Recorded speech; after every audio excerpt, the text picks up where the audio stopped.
पराया सा मायका। पिछले दिनों से मैं ध्यान दे रही थी कि अपने स्वभाव के विपरीत दादी काफी शांत रह रही हैं। वो भी तब जब वो अपने मायके से आई हुई थी। दादी हमेशा अपने मायके की संपन्नता और दुलार की बातें हमसे करती और माँ और चाची के मायके वालों को छोटा दिखाती रहती। आज भी वो शांत और उदास सी दिखाई दे रही थी और माँ उन्हें दिलासा दे रही थी। मैं कुछ बोलना ही चाह रही थी कि माँ ने मुझे अपने कमरे में जाने का इशारा किया। मुझे बड़ा अजीब लगा।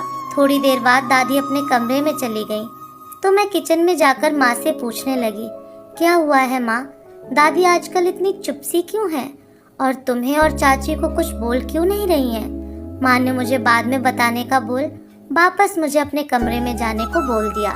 मैं वापस कमरे में आ गई और अपनी किताब लेकर बैठ गई, पर मेरा ध्यान पूरी तरह दादी के ऊपर ही चला गया था। दादी अपने पिता की इकलौती और अपने परिवार में सबसे बड़ी थी। इधर दादाजी भी सबसे बड़े थे। मायके की लाडली तो थी ही, ससुराल में भी काफी मान आदर था। दादाजी घर से कमाऊ बेटे थे तो घर बाहर में उनकी तूती बोलती थी। मायके की इकलौती बिटिया होने के कारण उनके पिता ने अपनी संपत्ति का वारिस बेटी दामाद को ही बनाना चाहते थे, पर दादाजी ने उनकी संपत्ति लेने से मना कर दिया। तो दादी के पिताजी ने अपने भाई के बच्चे को गोद ले लिया ताकि उनकी बेटी का मायका भी आबाद रहे और मायके में पूछ बनी रहे, पर होनी को तो कुछ और ही मंजूर था। दादी के बाबूजी और माँ के मरने के बाद भाई भतीजे दादी से कन्नी काटने लगे। उन्हें डर लगने लगा कि वो अपने पिता की संपत्ति में दावा कर सकती हैं। दादाजी को जब ये बात पता चली तो उन्होंने उन लोगों को विश्वास दिलाने के लिए दादी से संपत्ति कानूनन भतीजे को दे देने की बात कही। दादी की इच्छा तो न थी, पर मायके में मान सम्मान बना रहे इसलिए दादी ने चुपचाप कागज पर साइन कर दिए।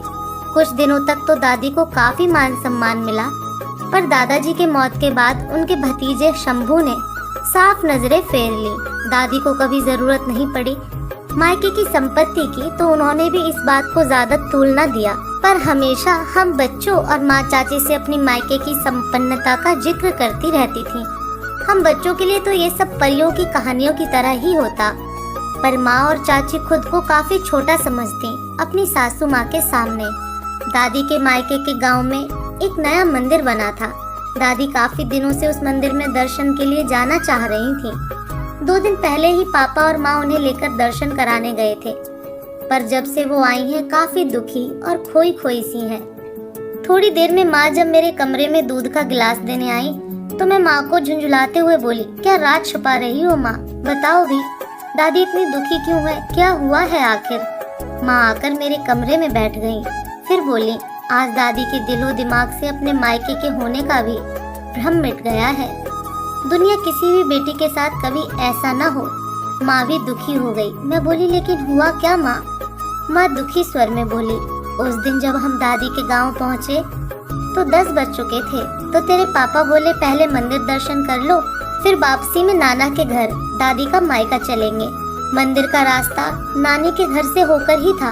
हम पैदल ही जा रहे थे। रास्ते में शंभू दादी का भतीजा दिखा, पर कुछ बोला नहीं और घर का दरवाजा बंद कर लिया। ये देख दादी को गुस्सा तो आया, पर कुछ बोली नहीं। सोचा अगल बगल का कोई पड़ोसी दिखेगा तो बुलाएगा ही, पर सब दादी को देखकर मुंह फेर गए। गली के मोड़ पर उनका एक भतीजा और दिखा। वो उससे कुछ बोलना चाह रही थी तो वो तुनकते हुए बोला, जब सारी संपत्ति मालिक शंभू है तो वही ना आपको इज्जत देगा, हम क्या कर सकते हैं। तेरी दादी को काफी दुख पहुंचा, जिस संपत्ति को उन्होंने और दादा ने कभी अहमियत ही नहीं दी, उसने ही उनका मायका वीरान कर दिया। इन सब बातों को दिल से लगाए हम लोगों ने मंदिर में जाकर दर्शन किए। तब तक 11:15 बज चुके थे। तेरे पापा को कुछ काम था तो वो 10 मिनट में आने को बोल हमें मंदिर में छोड़कर निकल गए थे। हम मंदिर के अंदर ही बैठे तेरे पापा का इंतजार करने लगे। पापा को कुछ देर हो गई। तब तक 12 बज चुके थे। मंदिर के पुजारी जी आकर हमें बाहर जाने को बोलने लगे क्योंकि मंदिर बंद होने का समय हो गया था। मैं जब दादी को मंदिर से बाहर चलने को बोली तो वो वहीं फूट फूट कर रोने लगी और बोली, आज मायका की हर चीज मुझे मेरे परायपन का एहसास करा रही है। जिस मायके की संपन्नता की धौंस मैं तुम लोगों पर चलाती थी, आज वो मुझे बार बार बेगाना बना रही है। आज मेरे मायके के भगवान भी अपने घर से मुझे भगा रहे हैं। थोड़ी देर में पापा आ गए और फिर हम अगली बस से घर चले आए। इसी वजह से तेरी दादी इतनी दुखी है। मैं सारा किस्सा सुन सन्न रह गई। तभी बगल वाले घर से ढोलक की थाप पर यह गीत, बाबा तूने कैसी रीत निभाई, ये गलियां भी हो गई पराई, पीहर मेरा हो जाएगा सपना, तेरे बिना कौन कहेगा मुझे अपना, मिले ना किसी को ऐसी जुदाई, काहे को कर दिए बाबा मेरी विदाई।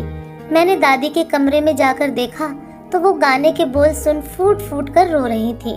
मैं उन्हें रोता देखकर ये सोच रही थी कि सरकार ने बेटियों को पिता की संपत्ति में बराबर का हक देने का कानून बना दिया है, पर बेटियां तो अपने अधिकार से ज्यादा मायके का प्यार ही चाहती हैं। क्या ये अधिकार उन्हें कोई कानून दिला सकता है? तो दोस्तों, आपको ये कहानी कैसी लगी कमेंट करके जरूर बताएं। फिर मिलूंगी एक नई कहानी के साथ।